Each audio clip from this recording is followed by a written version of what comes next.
everyone, Samantha McLean from Elite Agent Magazine, and we are now into week 8 of our 12-week Transform program. And can you believe it is less than a month to AREC 16? I think 26 days to go, and our Super Six are getting pretty excited, as are we.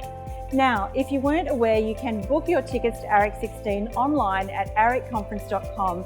Use the code ELITE16 to get $195 off the regular ticket price, which is incredible value.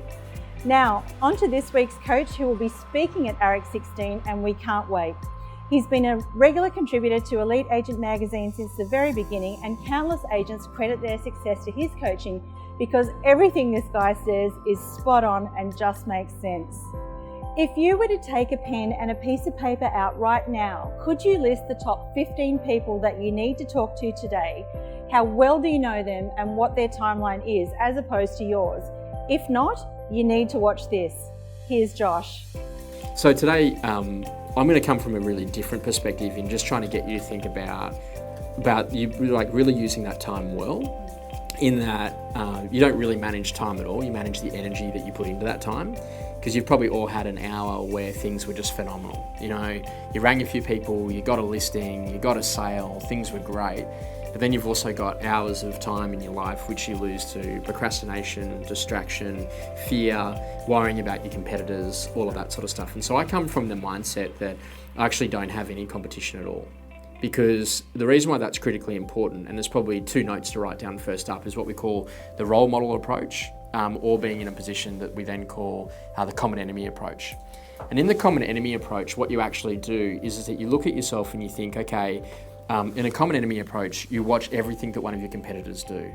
How do they do it? When do they do it? What do they do? Did they get that listing? Did they, they must have got it based on fee. They must have got it based on marketing. There's this, and what actually happens is that you start telling yourself a whole series of stories.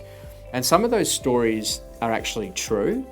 And some of those stories are actually just not true at all. But it's your way of justifying why you're at where you're at in terms of success. And what I say is that, like, if you think about that common enemy approach, you will forever be in a position of fear. You'll forever be in a position of wondering what it is that you could be doing, versus actually moving yourself into a different conversation about how do you move into being the role model.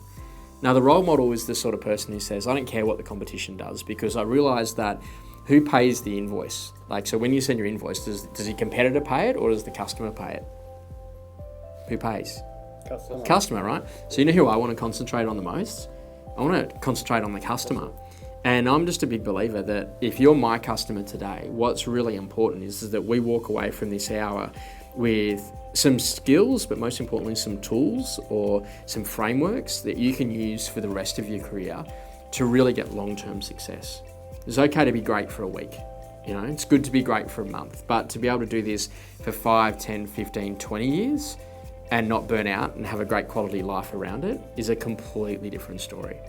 So what we want to get you to think about is that to move into that role model status, you're always going to have to prospect. Doesn't matter however way you carve it, like if you put on an assistant or 2 or 3, you're always going to be in a position of generating leads. So I'm going to get you to do an exercise, and in our manuals, for those that have got them, for those of you that are on our Skype session, you can just write it down. Just write down the numbers to 115 on page number 2. So if you write down 1, 2, 3, 4, 5, 6, 7, 8, 9, 10, 11, 12, 13, 14, 15, make sure we're all using the same number system. I want you now to write down 15 names of either the people or the street address for your next 15 listings that you have not yet signed. So without referencing your mobile phone, without referencing any chase lists and stuff that you've got around you, I just want you to write down 15 names of the next people that you think are going to sign an agency agreement with you. And the first person to get to 15, I want you to yell out bingo. So the secret here is that if you don't remember them, then how are they going to remember you? And the most important part of every business is that we're talking about building great systems. So what would happen if I said to you that I now want this in, say, on Monday, inside of your calendar, that we actually have something that we call a directions meeting, and that in that directions meeting, the very first thing that we do every Monday is actually just review that list of those 15 people. And that all I want you to do for success is the ability to be able to get on the phone, ring those 15 people to see how you can actually progress that client rather than harass that client to move them forward to success. Because I'm here to tell you that you are 48 hours away from a completely different feeling on the inside of your business. Like if you got 2, 3, 4 listings in the next 48 hours, would that change the way that you feel about the business in any way? Yes or no? Yeah? And this is great. Like all of a sudden you got momentum and you got consistency, and there's a whole range of things that go with you. At the top of that page, I now want you to write down 3 keywords for me, and it's problem, timeline, and destination. So with problem, timeline, and destination, what we think about is that what's the reason why these people are actually making that decision to move? So is it things like birth and death and marriage and divorce and relocation and financial gain and financial loss? What's their timeline? Like, do they need to do something before June 30? And that could be like an investor market that you might be working in. Right the way through to then, that's the destination. Where are they moving to? Is it an apartment? Is it a house? Is it beachside? Is it inner city? Is it out to the country? Is it, into the centre of town? Whatever that works. And now go through and have a look over that list of those people that you've got and tell me, how clearly do you actually really know what their problem is and what their timeline is? But getting yourself into a position of actually really understanding the client. So prominent focus and the ability to be able to do really well is not actually about just hitting out hundreds and hundreds of calls. It's actually about the ability to focus on who are the best 5, 10 or 15 people that we need to be speaking to today that's actually going to really lead us to success. And that's what I'm saying to you is that, at AREC this year, we're going to speak a lot about becoming a reorder business. And that's a really important part of you understanding where you should be concentrating your time. So the back of your manual is maybe just on a spare piece of paper. I want you to write out for me what we call the hierarchy of work, okay? Now this hierarchy of work is really important because no one ever talks to you about where that hierarchy starts.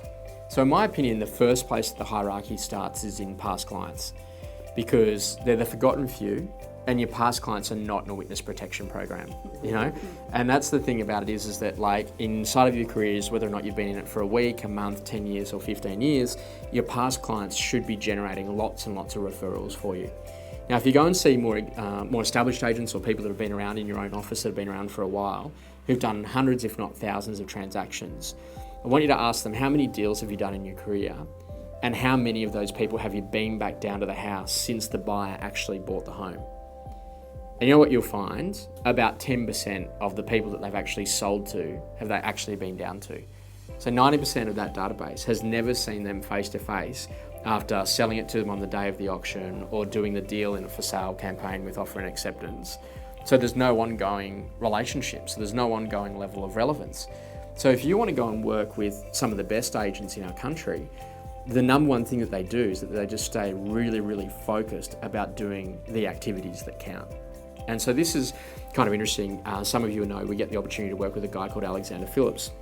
And in working with Alexander, it's a pretty amazing story. He does 178 transactions a year, turned over $6.2 million in fees in the last 12 months, which is out of control. Okay, I get that. He's got a good, healthy average sale price. Don't worry too much. It's good 2.2 million. But here's something that you might not know, right? Last week we did a case study on just the number of calls that he actually makes. And this was just from his landline phone only. This is not from a mobile phone. This is just the landline. So add his mobile phone calls on top of it, right? Inside of his business, he completed just on 453 connected phone calls from Monday through to Friday. Now, if you have a look at his total talk time was just on 6 hours and 5 minutes, right? So if you take that 6 hours, and you times that, so take that 8 hours and you times it by 6, 485 minutes, right, in total talk time for 453 connected calls. What does that tell you that the average length of each of his calls are? About 1 minute and 10 seconds. Now you might go, whoa, how could you make a phone call to someone in 1 minute and 10 seconds and actually have it meaningful, to get an appointment out of it, to get a listing out of it, to go and get momentum out of it? What happens if I told you that the majority of his phone calls are to the people that he's already been calling for the last 15 years? So the need to build rapport is very little. Does that make sense? It's like, because now they're picking up the phone and you just go, oh, hey Ben, how are you? Oh, Josh, what's up, man? And I just thought I'd give you a quick call, let you know number 23 down the road's just been listed. Got it open on Saturday if you want to pop by. How are things with you guys, by the way? How's the house? And man, would it be okay if I let you know when it sells and what it makes? Yeah, that'd be great. Okay, cool. Hangs up. Like the call's executed like that. Now we go through, we do the call again when the property's been sold. Hey, it's just been sold. Did you hear how much it made? No, I didn't. Oh, it sold for 500,000. Hey, quick question, Josh. What does that now mean your place is worth? Oh, I don't know. Oh, well, would it be of advantage just to pop down and give you an idea of the value? I'm not selling. You don't have to be selling for us to catch up. Like it's all in how you deal with the objections. Love to pop down, come and see you. Now think about it, if you then go down with all of these people, even you got 5 people that are like that, and then 10, and then 100, and then 200, then 1,000 as your career grows, how powerful is that for them to go and generate your referrals? So the new economy is all about being ridiculously relevant to the client. So how do I be relevant? So that every single time that there's a listing or there's a sale, that I actually advise people about what's actually happening there. And this is about follow through. And if you think about it, like, isn't this what success looks like though? So that you actually want things that are teachable. So I'm over art or people being exceptional or being bred into being real estate royalty. I'm actually all about learning a system and actually making something that's scalable and teachable. So if you can follow the system, if you can follow the checklist, then that's going to make you ridiculously successful. So if you had a checklist, what would that be? So when you bring in a new agency agreement, the first activity that you do is that you say, rather than do a buyer search for all the buyers that could match that particular property, why don't you do a seller search or a market appraisal search or a past client search or a landlord search for all the people that you know that own a property of a similar type? And if email is going to be done by everybody, why don't you pick up the phone and actually have a relationship? Because the relationship is built by human connection. The relationship is built by being real and being vulnerable and making that stuff happen. And literally, I just think that fundamentally, is letterbox business actually good business? When there are hundreds, if not thousands of clients that have been completely underserved by agents in your own offices that have retired, retrenched, that have moved on to other brands, and I've left all of these past client relationships behind and no one's done any work with it. So this is what I'm saying to you is that, the actual vendor, the person who bought the home now, the future vendor, they don't even remember who actually sold them the house because there's no relationship, there's been no face-to-face over time. Now, I bought my first house 15 years ago and the agent that I bought it from has phoned me once in that 15-year time frame. Said, hey Josh, just wanted to let you know, we're thinking about your house. Are you ready to sell it yet or what? I said, no. He goes, okay, fair enough. You know where I am, and hung up. Like, that's like, whose world is he in? Is he in my world or is he in his world? And he was in his world. Does that make sense? And so this is the secret. So if you go into Alexander Phillips's business, the number one thing that this guy does is that each and every single minute of the day is that if there is a new listing or a new sale, whether or not that is his listing or someone else's listing, whether or not it is his sale or someone else's sale, that's the first thing. So I'm going to say to you that foundationally, search is success. So what do I mean by search is success? Think about it this way. Imagine you could go into your database today and go search, find all people who bought a property from me during the month of April and bring up a list of all those people that have ever bought a home from you. Would that be easy now to go and do your anniversary calls? Does that make sense? So literally, if you can get a great search and you've got a great list of people to call. Now, if you're going to do the same anniversary call over and over and over and over again, do you reckon you're going to get good at that call, yes or no? Right? And so this is about, and I'm not talking about scripting, it's about relationship. It's about how do you add value? How do you be there for the moments that count? How do I actually progress the customer rather than harass the customer? So a little birdie's told me that some of you are what we call reluctant prospectors. So what do you think I mean by reluctant prospectors? You say you're going to do it, but then when it actually comes to doing it, there's something else that comes up. There's the email, there's the admin, there's the photo because you need to make sure that you're great with your videos on Instagram and you got to get the letterbox stuff out and you got to go and do all of that stuff. But this is what I'm going to tell you. You can't write out the list of those 15 people. You don't have a business. And I know I'm really full on with you about that, but I'm starting to get you to understand that every single time that I back myself into a corner, when something isn't going right in my life, like in terms of vulnerability, if something's off, if we're not working well as a training company on a particular product or service, the number one activity that I go to each and every time is to write a list of those 15 people and call them and learn what that's happening and what that's doing from the customer's perspective. And if I can go and do that, that just turns your whole business on its head. Now imagine that you did that for the course of 15 years. And this is the problem that a lot of people don't get, is that everyone wants to be the overnight success. Everyone wants to be the hero. but it takes 10 years to be that overnight success. So think about what you're building. You can't have a day off prospecting. It actually is the entire core. But if you list well, it's going to change the entire way that you work.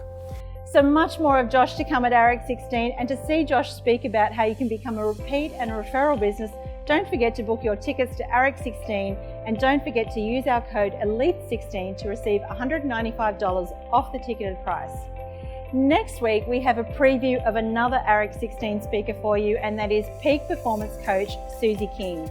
I met Susie for the first time this week, and all I can say is wow, wow, wow. She's worked extensively with Tony Robbins and has coached many agents to $1 million success. Her topic for next week is how to lift your game, and has some tips for managing the inevitable highs and lows in real estate and in life.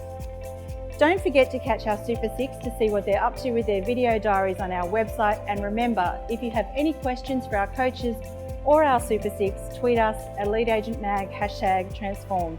See you soon.